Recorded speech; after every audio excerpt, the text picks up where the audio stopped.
The security camera footage from the Second Chance Animal Shelter on the afternoon of November 12, 2025, captured something the staff still cannot explain without tearing up.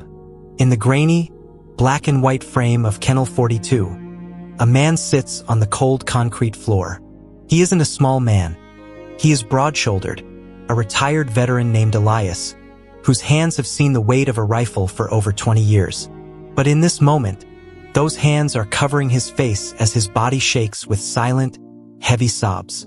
In the far corner of the cage, a one-eyed, elderly dog named Barnaby, a dog known for snapping at anyone who comes near, is watching him.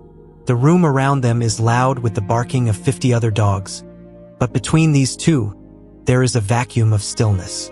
If this hadn't been caught on tape, no one would have believed that a man so strong could break so completely, or that a dog so terrified could be the one to fix him. Elias didn't come to the shelter to adopt. He came because the silence of his empty apartment had become louder than the explosions he remembered from the war.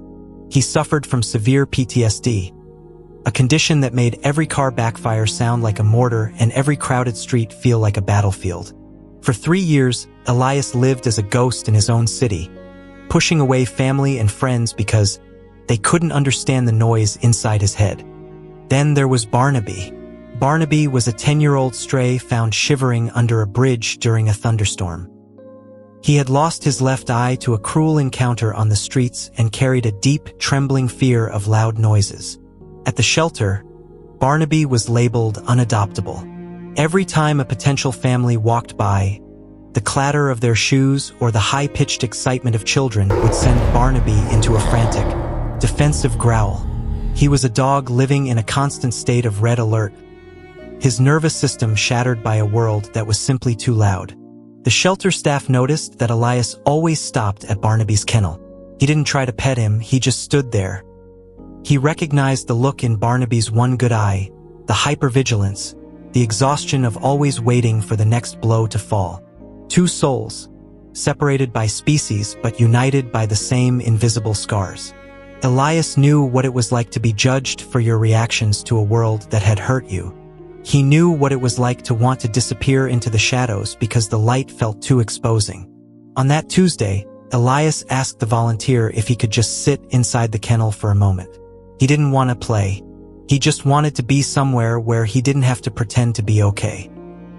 Elias sat with his back against the chain-link fence, his head buried in his knees. The weight of his memories, the friends lost, the sounds of the desert, the isolation of the present, finally crushed him. He began to weep, not for the dog, but for himself. He felt small, broken, and entirely alone in that cage. That's when it happened. Barnaby, who usually retreated to the furthest corner when someone entered, didn't growl. He didn't hide. He stood up slowly, his old joints creaking. He watched the man's shaking shoulders with a strange, ancient wisdom. With cautious, deliberate steps, Barnaby crossed the concrete floor. He bypassed the food bowl he usually guarded so fiercely. He ignored the sudden clank of a metal door down the hallway. The dog reached out his wet nose and nudged Elias's forearm. Specifically, the arm where a long, jagged scar from an IED blast ran from wrist to elbow. Elias froze. He stopped breathing for a second, expecting a bite. Instead, he felt something warm and heavy. Barnaby lowered his head and rested it directly on that scar. He leaned his entire body weight against Elias's side, closing his one good eye and letting out a long, shuddering sigh. In that moment, the barking of the other dogs seemed to fade into the background. The noise in Elias's head stopped. It was as if Barnaby was saying, "I know where it hurts. I am tired too. Let's just be tired together." Elias slowly uncovered his face and looked down at the dog. He saw the missing eye, the gray muzzle, and the way the dog's paws were tucked under him in a gesture of total trust. Elias didn't reach for a treat or a toy.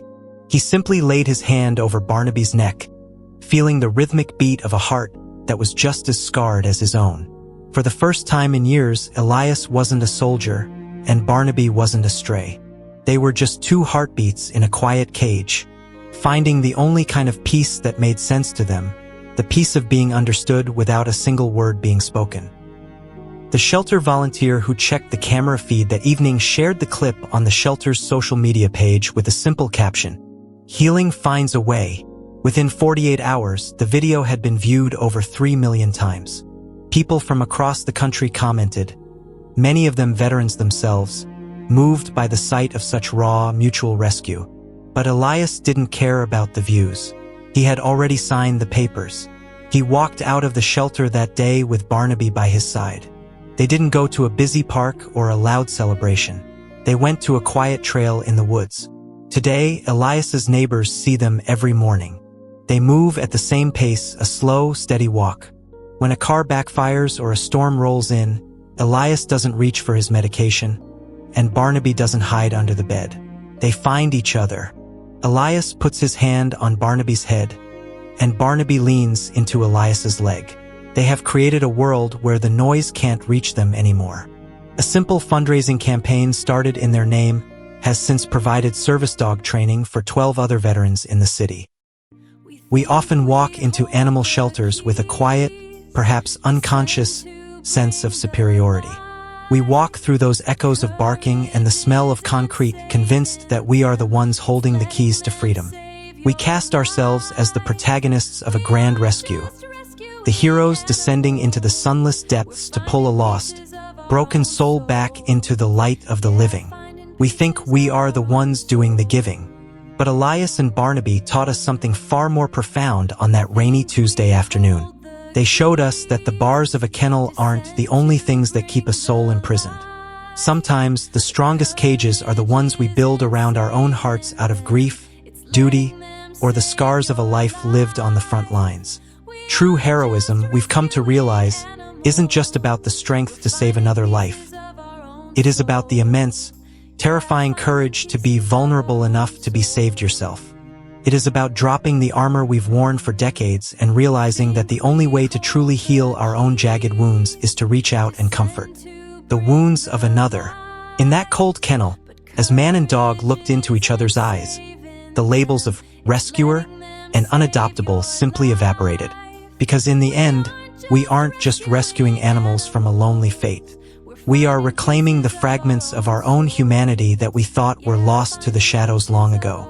We are stitching back together the parts of ourselves that forgot how to hope. Sometimes, the greatest hero in the story isn't the one who opens the cage, but the one who has the grace to admit they were lost until they were found by a friend with 4 paws and a scruffy coat. Thank you for watching, for listening, and for believing in the transformative power of a second chance. Not just for them, but for all of us.